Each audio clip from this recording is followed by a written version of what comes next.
तिकडे मर रोगाचा, त्या पद्धतीने ते 9 ते 10 आडेतील प्रत्येक कव्हर झालेले असेल. 16 mm ची नळी आहे. हे अंतर प्रत्येक पिकाला कॉन्स्टंट आहे. योग्य त्या फांद्यांची ते नियोजन झालेलं आहे. एकही मर रोगाचं झाड आहे का? नाही आहे. एकही मूळ कुजव्या नाही आहे. काय टाकायचं? ज्वारी आणि मका किंवा पक्षी तांबे लावायचे. तर ही नैसर्गिक 6 वर्षामध्ये प्रत्येक शेतात ठिबक आणि ड्रीप पोचली पाहिजे. जागतिक बँकेच्या मदतीने ही योजना आलेली आहे. बघा, तुम्हाला कुठेही फंड कमी पडला, कोण मुख्यमंत्री आले आणि कोण केंद्र सरकार आले हा विषय नाही. फंड सरकार द्यायला तयार आहे. तुम्ही सीएम सरांना विनंती करतो की वेगवेगळे उद्योग असतात, म्हणजे एकाकडे वेगळा आणि एकाकडे वेगळा. काय केलं होतं म्हणजे वगैरे असं शिकवलं होतं. अर्धा किलो किलो कोण ध्यान ठेवतं? 2 किलो पेस्ट.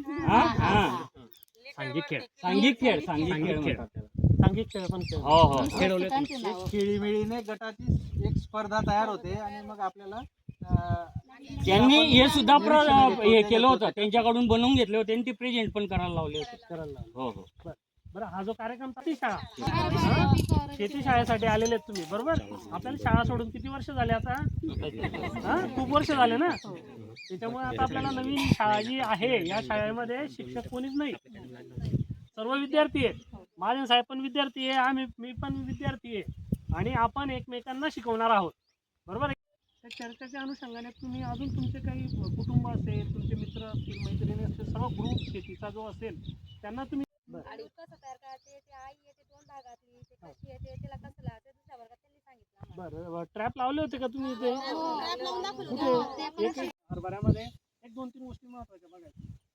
काटे भरण्याच्या कालावधीमध्ये हरभऱ्याला जर पाणी दिलं तर आपल्याला उत्पादनामध्ये चांगली वाढ अपेक्षित आहे. विष्णू शाखा रुद्रो महेश्वरा पातले पातले देवा नाम वृक्षराज नमस्तुते. अर्थात ज्याच्या मुळात ब्रह्मा, खोड्यात विष्णू, फांद्यात महेश आणि पानात देवाचं नाव आहे, अशा वृक्षास माझं नमन असो.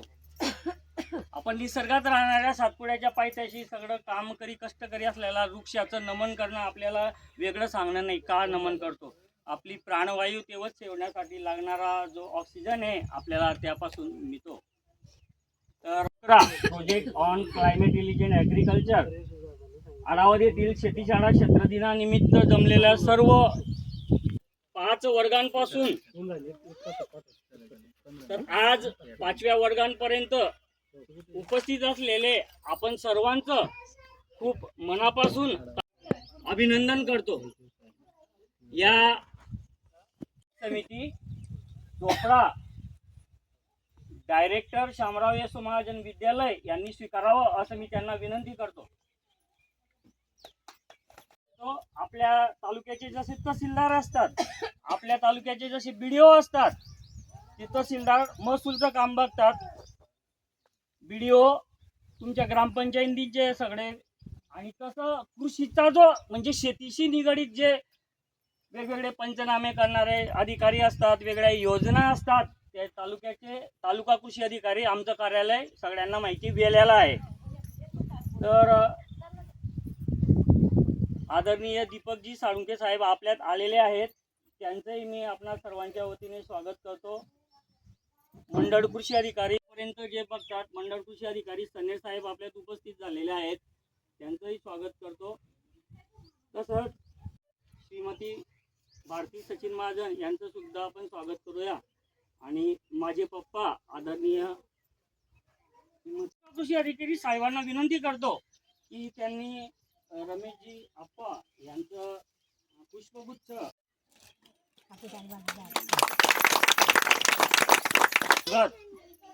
आमचे मंडळ कृषी अधिकारी माझे मित्र आदरणीय सनेर साहेब तुमच्या रुमाल हे देऊन स्वागत करायचं आहे.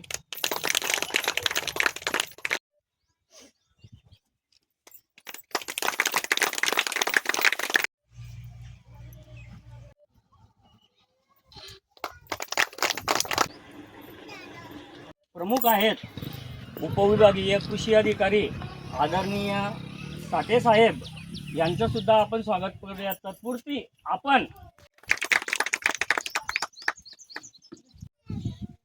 बांधकामामध्ये नानाजी देशमुख कृषी संजीवनी प्रकल्पाअंतर्गत अडावत या गावाला आपण हरभरा पिकामध्ये शेतीशाळा घेतली आणि लागवडीपासून जमीन तयार करण्यापासून ते काढणीपर्यंतचे जे महत्त्वाचे पिकाचे टप्पे आहेत त्या टप्प्यांमध्ये आपण 5 वर्ग या ठिकाणी घेतलं आणि आज शेवटचा दिवस म्हणजे क्षेत्रदिन या ठिकाणी होऊ घातला आहे. सकाळपासून आम्ही हरभऱ्याचा जो आपला FFS प्लॉट होता त्यामध्ये निरीक्षणं घेतली. त्या ठिकाणी मार्गदर्शन पण आदरणीय तालुका परिषदेकडे केलं, सादरीकरण महिलांनी केलं आणि मागच्या 5 शेतीशाळांच्या वर्गामध्ये ज्या ज्या पद्धतीने त्यांना योजना किंवा हरभरा पिकामधल्या वेगवेगळ्या महत्त्वाच्या बाबी आहेत, जसं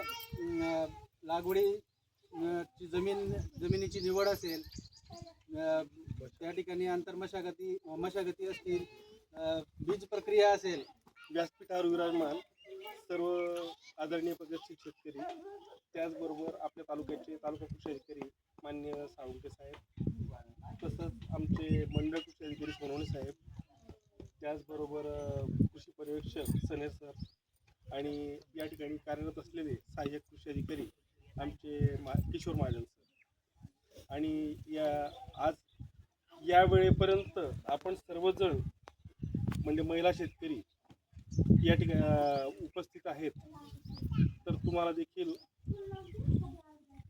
तुमचा आभार मानावा लागेल यासाठीच की याच्यासाठी.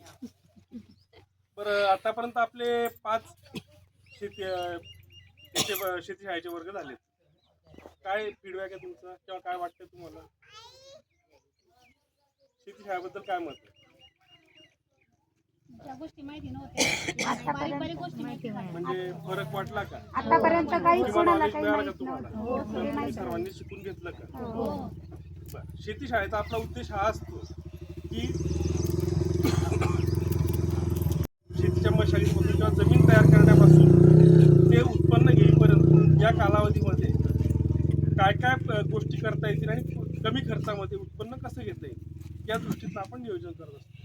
आणि यात प्रामुख्याने तुमच्याकडून आम्हाला ही अपेक्षा असते की कीड रोगांचं जे मूल्यांकन आहे किंवा सर्वेक्षण आहे ते तुम्हाला जमलं पाहिजे पहिली गोष्ट. तर मित्रकिडी आणि शत्रुकिडींची ओळख झाली का तुम्हाला? कोणकोणत्या आहेत मित्रकिडी? हरभऱ्यात तुम्हाला प्रकारशाने कोणकोणत्या मित्रकिडी आढळल्या? नाही, ती शत्रुकीड आहे तुमची. तर ओळखता येतो? पाठीवर आडवे 3 रेषा असतात, तपकिरी रंगाचा असतो. काय करतो तो?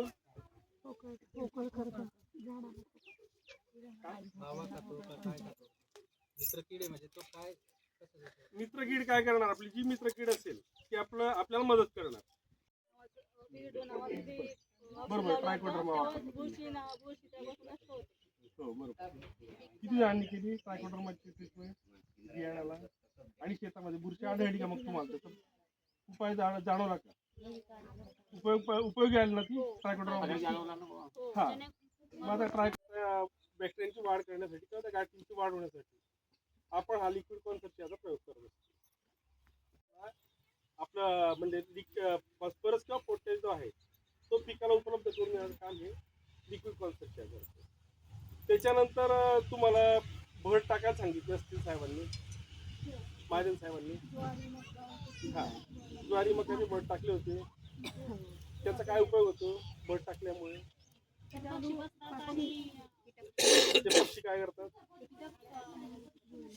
आपली जी घाटे अळी असते, घाटे अळीला खाण्याचं काम हे पक्षी करतात. आणि नेमकं ज्या वेळेसला आपलं पीक घाट्यामध्ये असतं त्यावेळेसला या पिकाची वाढ बरोबर कणसावर आलेली असते आणि कणसाचे दाणे खाण्यासाठी आपलं पक्षी येतात. आणि ते पक्षी नुसते दाण्यावर थांबत नाहीत, तर ते त्या ठिकाणी घाटे अळी वेचण्याचं काम करतात. आपल्या गावामध्ये जिथे शेतीशाळा आयोजित करण्यात आली, या शेतीशाळेमध्ये मार्गदर्शन करण्यासाठी आपल्या उपविभागाचे उपविभागीय कृषी अधिकारी आदरणीय साठे साहेब, तसेच आपल्या या कार्यक्रमाचे अध्यक्ष आणि आपल्या गावाचे लोकप्रतिनिधी माझे साहेब, आमचे काका, तसेच माजी सरपंच काही, आमचे मंडळ कृषी अधिकारी सनेर साहेब, उपकृषी अधिकारी सोनवणे साहेब, महाजन साहेब आणि खरं म्हणजे हा कार्यक्रम ज्यांच्यासाठी आयोजित करण्यात आलेला आहे सर्व उपस्थित महिला शेतकरी ते मोजून की 2 गोष्टी मी महत्त्वाच्या चर्चा करण्यासाठी तिथे वेळ घेतो. मगाशी साहेबांनी जे सांगितलं महाविस्तार AIRच्या संदर्भात तुम्हाला 2 गोष्टी प्रकर्षाने गेल्या 2 महिन्यापासून तुम्ही ऐकत असणार. एक फार्मर ID म्हणजे शेतकरी आधार क्रमांक, आपण जसं तो आधार कार्ड क्रमांक आपला आधार कार्ड आहे त्याप्रमाणे आपला एक फार्मर ID शेतकरीचा एक क्रमांक आता शासनाने देऊ केलेला आहे.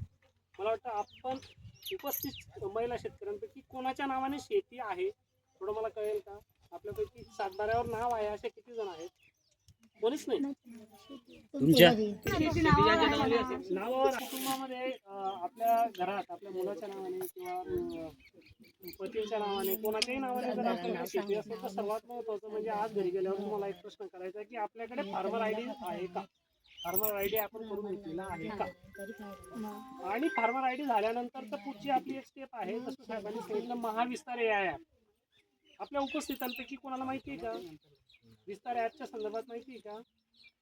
हां, इन्स्टॉल केलं तुम्ही महाविस्तार ॲप केलं इन्स्टॉल तर तुम्ही ते वापरून बघा. ज्यावेळेस आपण इतर एक सोशल मीडियाचे इतर ॲप वापरतो त्याच्यापेक्षाही सोपं असं ते ॲप आहे. मग याच्यात फायदा काय आपल्याला की आपल्याला जो पण प्रश्न शेतीशी संबंधित वाटेल तो प्रश्न जर आपण तिथे चॅटबोटला विचारला तर त्याचं तात्काळ आपल्याला मराठीमध्ये उत्तर मिळणार. दुसरी गोष्ट हवामानाचा अंदाज देखील आपल्याला इथे कळणार आहे. तिसरी महत्त्वाची गोष्ट ज्यावेळेस आपलं उत्पादन येऊन जातं आणि बाजारभाव तर बाजारभावाच्या संदर्भात पूर्ण महाराष्ट्रभरातून किंवा भारताभरातून कुठल्या मार्केटला काय भाव आहे हरभऱ्याचा म्हणा किंवा गव्हाचा म्हणा हे सर्व आपल्याला आपल्या मोबाईलमध्ये मिळणार. त्याच्यामुळे आपण हा जो काही मोबाईल वापरतो हा आपल्या व्यवसायासाठी कशा पद्धतीने वापर करता येईल यासाठी माझी विनंती आहे की आपण आजच सर्वांनी महाविस्तार AI ॲप फार्मर IDच्या नंबर क्रमांकानुसार आपण तो ॲप इन्स्टॉल करून घ्यावा जेणेकरून आपलं पीक पाणीचं पण त्याला एक ऑप्शन कनेक्ट होणार आहे. दुर्दैवाने जर नैसर्गिक आपत्ती झाली आणि जर आपल्याला पंचनामे करण्याची वेळ आली तर अशा वेळेस आपल्याला पीक पाणी पण तेवढीच महत्त्वाची. तर हे आज आपण कुठल्याही परिस्थितीत आपल्या कुटुंबामध्ये जेवढी खातेदार असतील तर सर्वांचे करून घ्यावे अशी मी अपेक्षा व्यक्त करतो. दुसरं महत्त्वाचं PMFME साहेबांनी एक योजनाचं नाव घेतलं. तर या योजना सांगण्याच्या मागे एक महत्त्वाचा उद्देश आहे की दादा आपण बऱ्याच वेळेस म्हणतो की उत्पादन आपल्याला खूप चांगलं येतं परंतु आपल्याला बाजारभाव मिळत नाही आणि तो बाजारभाव आपल्या हातामध्ये नाही. एक उदाहरण आपण हरभऱ्याची शेती शाळा म्हणून हरभऱ्याचंच घेऊ. ज्यावेळेस आपण हरभरा काढल्यानंतर थ्रेशिंग केल्यानंतर घरात आल्यानंतर आपण काय करतो तो मार्केटला विकायला जातो. मग काय परिस्थिती येते त्या हरभऱ्याचा भाव असतो 5 ते 6 हजार रुपये क्विंटल. आजच्या घडीला तो 5,000 रुपये म्हणजे काय झालं परिस्थिती 50 रुपये किलो बरोबर. त्याच हरभऱ्यापासून जर आपण डाळ बनवली तर 100 रुपये किलो. काय झालं बरं बघा तुम्ही लागवड केली नोव्हेंबरमध्ये हरभरा काढला फेब्रुवारीमध्ये 4 महिन्यात तुम्ही किती मिळवले 50 रुपये किलो. त्या हरभऱ्याची डाळ किती रुपये मिळाले 100 रुपये किलो. आता काय करायचं डाळीचं पीठ करायचं. काय परिस्थिती आहे 150 रुपये 200 रुपयापर्यंत किलो. बरं जाऊ दे आता पीठ वाढले तुमचे. किती वेळ लागला हरभऱ्यापासून डाळ करायला 2 दिवस गेले. पीठ करायला 1च दिवस गेला. आता पिठापासून आपल्याला शेव तयार करायची. काय भाव आहे 200-250 रुपये किलोचे भाव आहे. सांगायचं तात्पर्य असं की आपण जे म्हणतो की आपल्या शेतीमध्ये उत्पादन होणाऱ्या उत्पादनाला बाजारभाव नाही तर तसं आपण आपला जो गैरसमज आहे तो बाजूला काढून द्यायचा.